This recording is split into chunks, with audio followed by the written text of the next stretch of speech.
Hey, good afternoon. How you doing? My name is Rob. I've done this before. Doing a little bit of stuff on the Acoustic 220 bass amp today. This guy here, it's kind of a cool amp. Built in 1977, 78, and 79.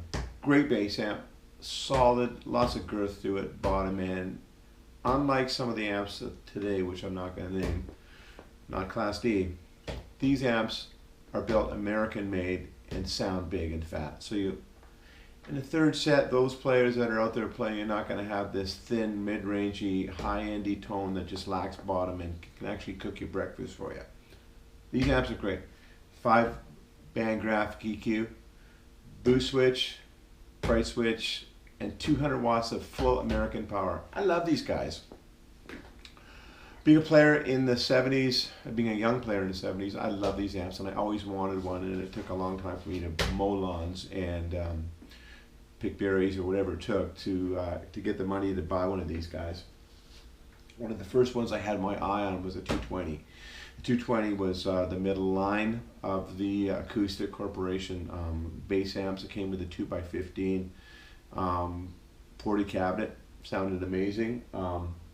The big brother was the 320 with the 4x15 cabinet. Acoustic was great. It was all American made. The 4x15 could shake your house apart, really. It was an amazing amp.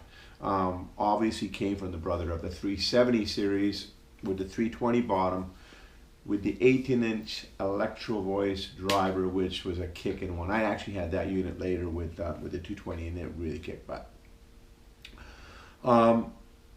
They are great amps. If you can find one of these guys on eBay, or you can find one of these guys at Craigslist or your local pawn shop, pick it up. They're American made.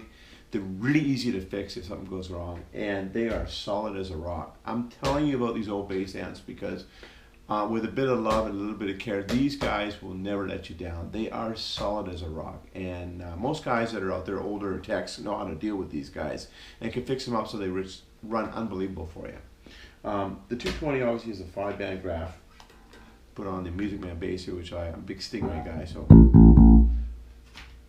see, down at the bottom, big and fat. Also Led Zeppelin, John Paul Jones used one of these guys.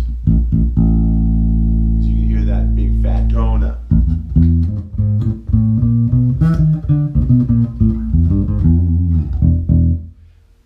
Add a bit of top end on these babies, and they got real funky, and they got this real great funky San Francisco funky sound.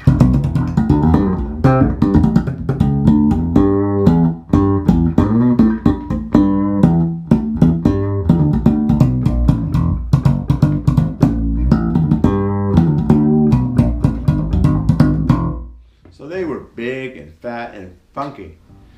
That being said, I love these guys, and I wanted to make a video because I really wanted people to take a look at what's out there, because I wasn't satisfied with some of the new amps.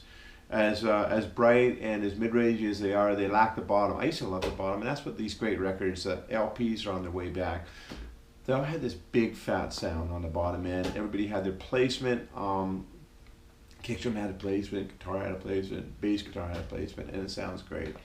Today we kind of lack the bottom end on the bass guitar. Some of the amps are just, by the third set, just sound like, oh, well, they just don't sound good. They've kind of lost some of the stuff in the circuitry. Yeah, they're cheaper, and yeah, they're faster, and yeah, they're smaller, but they don't really sound, in my opinion, better. These amps are great. They're not that big. They got 200 watts of solid power. You can run them with a 115. You can run them with a 4x10. 2x10, they sound great. 220 bass amp, Acoustic 220. If you find a 320, then you're really lucky. But most of the guys I know that are good collector guys play with the 220. It sounds great. So if you're looking for an acoustic, you want to be a funk guy, check out the Acoustic 220. And look forward to talking on the next video. We're going to bring in an Ampeg V4B and an Ampeg SVT on our next video and talk about it. More American stuff that's coming out. I know they just put out the Heritage Series, which is really cool. So that being said, bass players out there, keep bassing away, and I'll talk to you soon.